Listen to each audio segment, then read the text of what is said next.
Praise the lord. ప్రభునందు ప్రియులారా, మీకందరికీ శుభాలు. నేటి దేవుని వాగ్దానం మనందరి కొరకు తీతుకు రాసిన పత్రిక 3వ అధ్యాయం 14వ వచనం. అక్కడ దేవుడు ఇలాగనంటూ ఉన్నారు, సమయోచితముగా మీరు సత్కార్యములు చేయుట నేర్చుకొనవలను.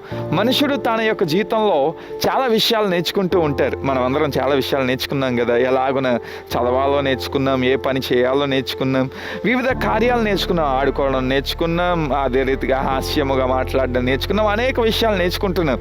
అయితే నేడు మనుషులు మర్చిపోయిన చాలా ప్రాముఖ్యమైన విషయం ఏంటంటే మంచిని నేర్చుకోవడం, మంచి కార్యములు చేయటం నేర్చుకోవడం.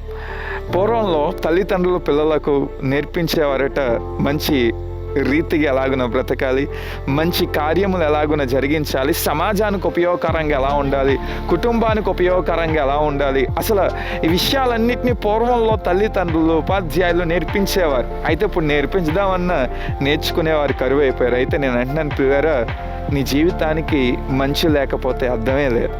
నువ్వు ఎన్ని క్రియలు చేయి, ఒక వ్యక్తికి ఉపయోగకరంగా, కుటుంబానికి ఉపయోగకరంగా, మంచి చేసేవానిగా మనం లేకపోతే ప్రియ సహోదరి సహోదరుడు, మన జీవితానికి అర్థమే లేదు. కనుక ఈ మాటలు వింటున్న ప్రియ యవ్వన బిడ్డలారా, ఉపయోగకరమైన వారిగా మీరు ఉండడానికి, ఈ మాటలు వింటున్న ప్రియ తల్లిదండ్రులారా, ఉపయోగకరమైన వారిగా మీరు, మీ కుటుంబం, మీ పిల్లలు ఉండడానికి మంచి క్రియలు చేయటం మనమందరం నేర్చుకుందాం.